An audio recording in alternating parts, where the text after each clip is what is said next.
Welcome again, everyone. We'll do introductions in just a minute.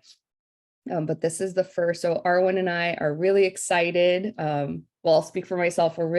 I'm really excited. I hope Arwen's excited too about this first session. We hope to learn with you all kind of the different needs, but we thought we would start with just the basics. We know a lot has changed with all the different system transitions, but we thought just getting to the basics of how to write a business purpose would be good. We know everyone's at different levels. Some of you all might be experts at it, so we'll tap on you to make this a collaborative learning space. And for those of you who might be newer to the process, we'll start with the basics too. Again, we're recording this session so that we can share it with others who didn't get a chance to join us live. And yeah, this will be the first of a summer series. We also have a fall quarter series. We don't anticipate taking the full hour because we know that Zoom and just it's easier to digest information in small bits. So we'll share the very basics and then we'll put together some virtual resources so that we can come back to it. And we definitely welcome your feedback at the end of the session to help us continue to grow and build. So as Arwen mentioned, she is the financial analyst for the unit. I'll let her share a little bit more about what she does. You all probably know her, but just some of the responsibilities, financial responsibilities she has that make her our content expert for today. And then I'll share a little bit about what I do in my new role in my new financial duties. Take it away. So thank you. I get to see all of your transactions. When you guys submit transactions, they all route to me for approval. I like it because I get to be in contact with each of you, to be able to just communicate and talk and teach and offer whatever assistance that I can in each of your roles.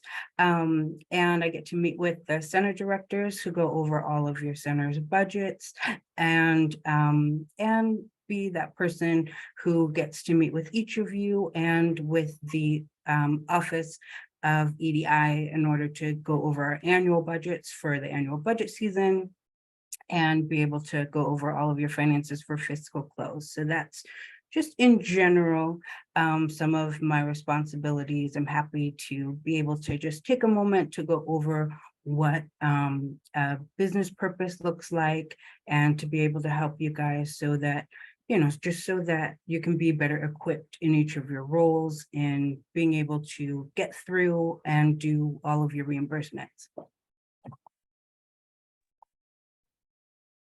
Like I mentioned, I joined EDI at the end of February, so I'm still very much learning on the job what the financial responsibilities of this inaugural role is. A lot of that entails learning what was done before and then this kind of transitionary period, but mainly it's working with Arwen and more working individually with you all. And once the new ABC comes on board with them to support all of the EDI units and the VC area to be good stewards of our resources, to be financially solvent, and to just do some analysis, interpretation, and advocacy whenever necessary, as far as resource management and finances being one of those. Any questions before we keep moving through? Okay. Just as a reminder, you can put it in the chat, unmute yourself, physically raise your hand, use the raise your hand feature, and we'll have plenty of time. So what we would like for everyone to come out of the session with is determine when a business purpose is needed for a fiscal transaction, identify the components of a strong business purpose. We hope that by the end of the session, we have a small activity. We can produce a template of a business purpose that would be useful for your particular unit. If you don't already have one, and if you have one, this would be a good time to share as well so that we can start putting together all those resources to share across units and to gather resources to produce a strong business purpose, which we know not having a strong business purpose means rejection from Concur. We hope that will be all accepted by Concur. So that is what we are hoping to get out of the session today. Any questions? Pause for a minute. All right, we'll keep moving forward. All right. So what is a business purpose and when should you use it? So in the chat, in the next minute or so, if you want to take a second to just think about this question and whatever comes to mind, whatever you know about a business purpose or how you've been using it, we'll ask for you to put it in the chat. So a business purpose is an explanation, justification for transaction and description of how it benefits a university or advances EDI goals and mission. Justification of what you are buying and why. A business purpose explains why a particular charge was incurred and what the benefit for UCSD is for the expense, how it achieves business objectives. A business purpose is a detailed explanation about why we are spending our money.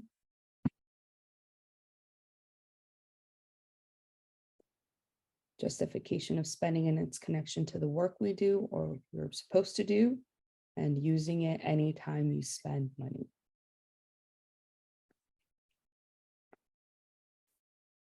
Thank you all for sharing. I think all of those answers hit all the points we were hoping to hit. Anything you'd like to share about the explanation, Arwen? I think all of those explanations look great. What a business purpose is that why, we purchase something. Why did we purchase it? And how does it connect back to the university? And how does it further our mission? Trying to get to the next slide. So an excellent business purpose, excuse me, states the mission of our work, what the purchase is, and how that purchase advances the mission of our work. And what is our mission? For the Office of EDI, it is to provide leadership, build capacity, and forge partnerships to facilitate shared responsibility for creating a diverse, equitable, and inclusive campus in which students, faculty, and staff can thrive.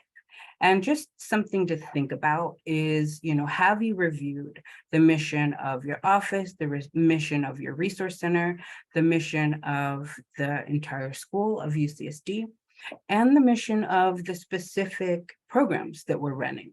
When you're making a purchase for a specific student program, do you know what the mission is behind that program and how that purchase ties into it? And trying to get to the next slide. And before we go to the next slide, Arwen, what I'm taking away from all the answers in the chat, what I thought of a business purpose in this is that there are excellent business purposes and there are not so excellent business purposes. So I think one of the edits that we want to make is that we want to come out of here with excellent business purposes so that they get approved. Absolutely. And some examples of a business purpose that would need to be returned for additional information is if we were to say something like, we ordered a pizza, or I rented a car, or a party bus drove us around the city. We had fun in an escape room. I purchased shirts for everyone in the office. Like, those explanations can seem a little wild if there's no context of why it was purchased. How does that purchase further the mission, our mission and our goals? And so trying to, and in general, VCEDI does get a little bit more scrutinized than other areas on campus. And I think that we're all just very aware of the culture and the climate that creates that scrutiny. which is why we need to be able to make sure that we have all the proper backup. And if anybody picks up any of our purchases and takes a look at it, to make sure that it does tie back into a business purpose. There's a very valid reason why we're taking a party bus around the city. Arwen, can I ask a question? I'm going to go back one slide. So how much effort should be put into a business purpose if we're buying like a pen or office supplies and the different levels of purchases? So how much effort? So I know stating the mission is really important in a business purpose, but if it's as simple as buying like very necessary supplies to do our jobs, how much effort should we put into a business purpose? Right. Whenever I work with people one-on-one, I always encourage them to have a template that they can do a copy and paste. If you have a little template that states the mission of your specific center, that's for office supplies, you can say something like, the Browser Resource Centro, we're here basically to support to support our students, and how you're supporting the students, and office supplies were purchased to, just for that general purpose. So if you have something that you just sit down, work on, have a little template, and then you can just do a copy and paste of the mission statement and how those office supplies just help the center run. Thank you. And when we're reconciling expenses, these are the items that we like to see attached as backup to make it very clear what this purchase is for. You should always have a receipt. And sometimes people get a little bit confused about what a receipt looks like. When it comes to travel, you should have that hotel folio. That is your receipt. It's not, we can't just use like a credit card charge, or even just your, if you're just making a reservation. Like sometimes I've seen people attach a reservation and that's not the actual receipt. And it needs to be the itemized receipt, not just, okay, I charged the credit card and here's the dollar amount and the signature, and it should be itemized. It should say exactly what was purchased on there, how much each item was, and then the total amount at the bottom. So we always just need to be clear about what a receipt is. It should have your meeting agenda. If it's an event, then that you have a flyer for, please attach the flyer. Of course, it should have your business purpose, and then your chart of accounts, your project number, what project number that's being charged to, the correct fund type that it's being charged to. And if it's an event where, we have that list of people who attended, then also attaching that as backup, how many people attended, who attended. And it should also say, was it student-centered, was it staff-centered, was it open to all of the campus, was everyone invited? So even if you have names of who was invited and who was there, it does make a difference, whether they're staff or students or community members. I just want to insert a shameless plug here. Our next session, we're going to be going into meeting and event types in detail. So we'll be going over that in further detail, when to attach a list, how to attach a list, what kind of list, whether it's an RSVP list or who showed up. So that'll be coming up July 22nd.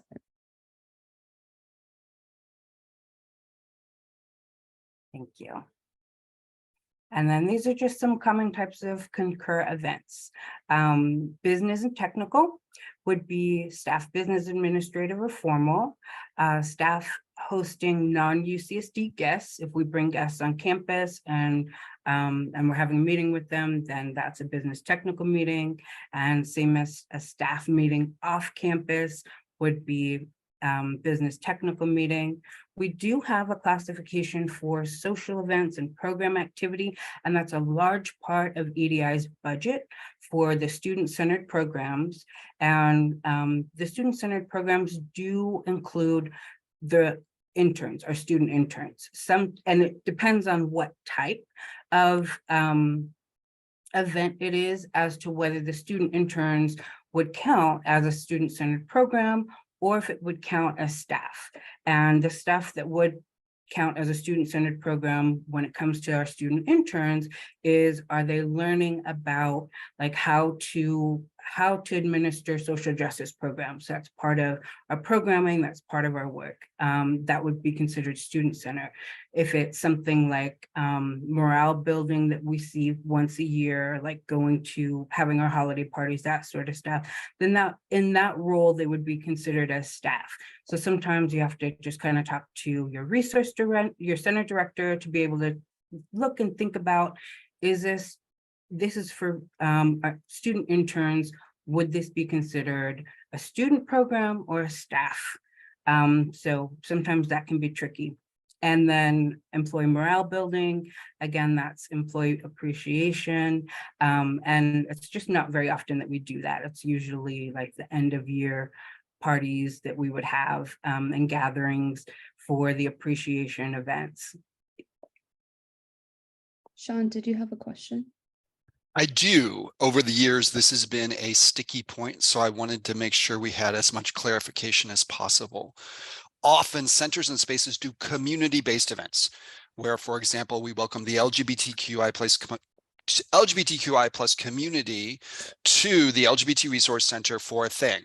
Like today, from 12 to 2 p.m., folks are invited to come here for the Pride Work Party.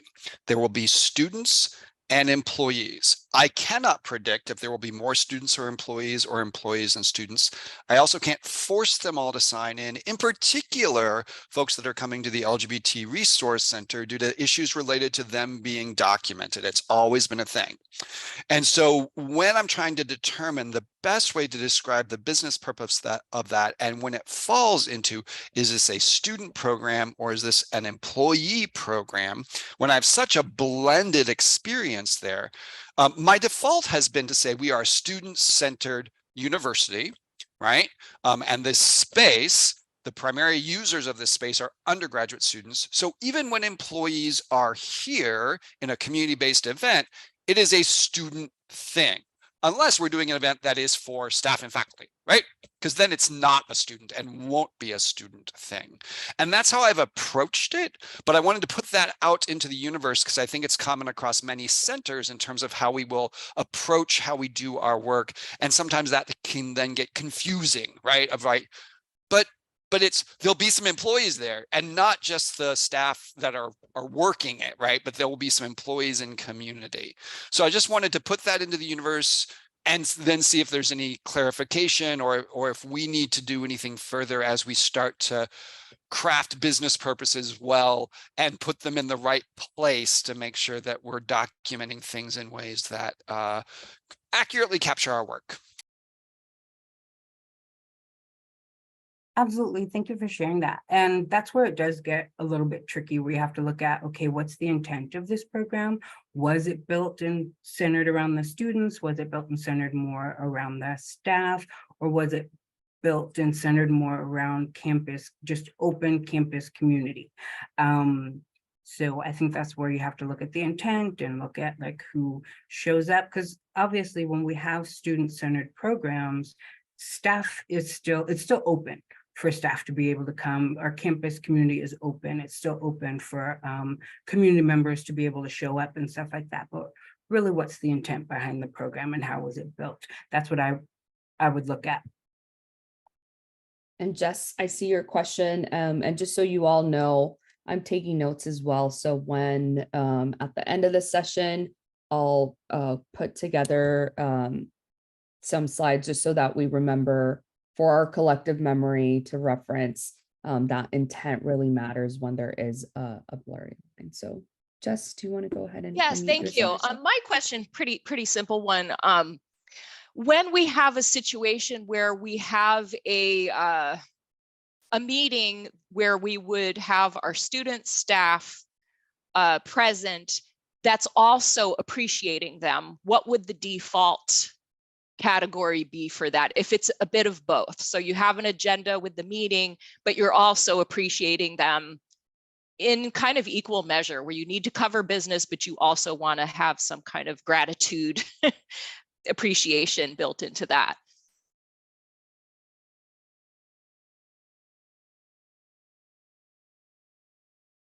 So for that, I would look at your agenda. You know, is that the center of the whole thing, or is it just like one of your bullet points of, oh, we want to acknowledge that it's someone's birthday, you know, or we want to acknowledge that you know, that we just want to acknowledge you during this meeting. Like what again, I would say, like, what's the intent of the actual meeting, just kind of looking at your agenda, and is that agenda aligned with in one space or another. If it's really just 50-50, then you would have to just go with, my assumption is that you would have to just go with the I believe you said morale building, because when it comes to that morale building, then that's when you need to be able to send an email to the EDI office and say, this is what we're trying to do. Is it okay if we use core funds behind it? You know, I know that Frank can be particular that if you're doing an employee morale building event, that if you have gift funds, then they need to be charged to your gift funds if you have gift funds available. So there's a lot more rules that go behind the employee morale building events than goes around, you know, just having like a staff event where during it, you're just kind of acknowledging, hey, we really appreciate you. I think those are two different things. Thank you. There were some really good resources and additional information shared in the chat. Thank you, Beverly. I'll definitely download the chat and include that for our post-presentation materials. Any other questions before we move on? Thank you all. These are all really great and help me understand the culture of EDI too. All right. And then a strong business purpose example would be for a performance. The Campus Community Centers brought social justice educator Nick Daly on 9/2018 from 10 a.m. to 12 p.m. to facilitate a workshop at the Cross Cultural Center titled Inclusion in Social Justice Communities during an all-intern training about collaboration, inclusive excellence, and value-oriented goal setting and accountability. The intention of this program was to bring all Campus Community Center interns together in order to establish shared language around the work that the centers do, build connections across centers, and share strategies to foster teamwork. This program directly relates to the work of the Campus Community Centers and EDI as an intentionally framed leadership development through a lens of equity, diversity, and inclusion. And I think that when we look at that so far as a strong business purpose example, it doesn't leave anything out. It's the who, what, when, where, why, specific dates, and how it benefits all of us as a campus.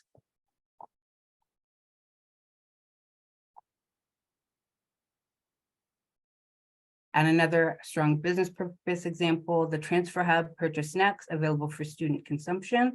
And here students can come by and study in our study lounge and can pick up snacks to go. The center is open to all UC San Diego students, thus making it an open student programmatic ongoing activity.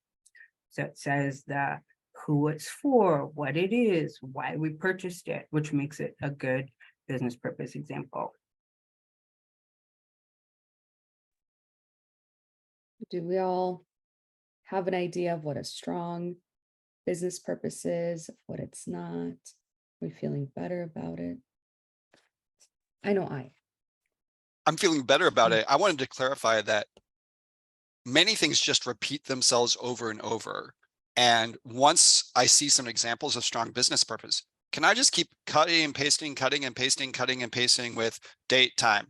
Date, time. Is anyone going to be concerned that I'm using literally the exact same language because it's not like our goal change, right? Like most of the elements are still the same. Our goals are what we're trying to do. Does that make sense? Yeah, I would say yes. And I'm going to yield to our finance colleagues to confirm if our goals don't change and the activity is the same. I don't see why not. And what I'm gathering too is that templates are actually encouraged. Would you agree, Arwen? Yeah, I absolutely encourage templates, especially because you have let's say you have 5 different programs that you run every single year, and you've got, let's say, 12 to 15 purchases to make for those programs. The way that I encourage people to do it is to set up a business purpose for each of those programs. And then you can go ahead and insert that, okay, this is the mission of our program. This is what we're trying to accomplish. This is the, the purchase that we made towards that program. This is how we're furthering our mission. Like, absolutely. I encourage people to do templates, to be able to change a couple words and say, because it can be a lot of work to just, all you're trying to do is submit a reimbursement, and then you're having to come up with the same type of information over and over and over again. It can be a lot. So originality is not something that we're going to be stopped for. Right. And I think it also helps when you have a program and you say, this program is something that we run every single year. It says, there's a precedent for it. There's a reason behind it. It's an annual program. You're going to see this once a year. And those are the things that definitely come up.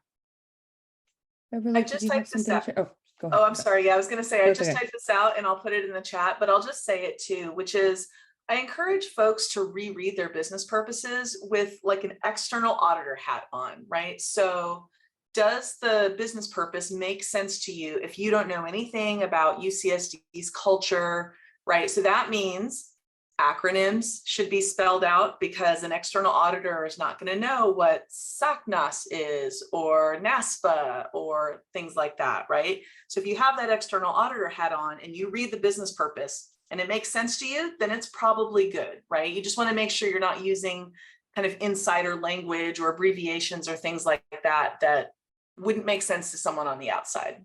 So that's my 2 cents. Beverly, and I think you bring up a good point. So who reads the business purposes aside from our colleagues who approve it? I think knowing that, because you brought up auditors, I think it would be helpful to know who our audience is that we're writing these for. So I'll give you 2 really, I think, valuable perspectives. One is an external auditor is not going to read a business purpose or read anything about this until probably 2 or 3 years later. And it could be an internal auditor, right? We have an internal audit and management advisory service group within UCSD. And so when they're doing audits, they're looking back 2 or 3 years. So for that reason, I highly recommend not using URLs, not referencing URLs. So for instance, when someone's attending a conference, sometimes they just want to put like, hey, the homepage with all the details is here, right? But if that's an annual conference, that's going to change every year. So I always recommend that people download a PDF of the conference, which usually like just the web page, the front page, right? Because that almost always has the dates, the location, right? All of that stuff for a trip, for example, but to not just put the URL in there, but to spell out the acronym of whatever the organization is that's hosting it, right? So that's one thing to keep in mind with auditors, is they're not going to be looking at it right now. They're going to be looking at it in the future. And so it needs to make sense, and you need to keep that timeline in mind. The other thing is everything we do at UCSD is subject to Public Records Act, right? So you want to be both careful and thorough about what you put, because let's just say the example I always give is, would you be comfortable with your name or your unit's name on the front page of the Union Tribune when they want to look into what UCSD has been spending their money on? And that's the example that I give, because that's actually happened in the past. I think UCSD on the health sciences side got dinged 10 or 15 years ago by the UT. And some of you who've been around long enough might remember that. But, if you're comfortable with it and it goes in the papers, great, then it's probably fine. But if you would be a little like cringy, that's the other thing I would keep in mind. Thank you, Beverly. It's really helpful. Can I comment on that? Go Because ahead, Sean. deeply appreciated, Beverly. And friends, everything we do, the Union Tribune would absolutely adore to highlight in terms of the controversy of serving multiply marginalized people, right? I mean, that's just really, really true. And so the bright light of the press on the work we do is something that we navigate. But in general, that navigation is not going to happen through these kind of business purposes, right? That's not where it's going to happen because they're justified through the very existence of our spaces. But I know I've gotten trapped in my own brain around that, around, gosh, someone's going to read this. And if they don't like trans people, like the city of Carlsbad or the library, right? I can list you the places in San Diego County that literally are trying to legislate us not to exist. What we do is deeply political. So these business purposes need to be accurate. They need to be read by an auditor. If someone doesn't understand something, it could go public, but we will navigate that as a unit, knowing the values of the institution. But we at our level and trying to do the business purposes shouldn't go down that rabbit hole too far, right? We know what we're doing. We know it's good work. If we get critiqued for doing the good work, we'll take that heat as a unit. So I want to make sure that was clear. Good point. Thank you, Sean.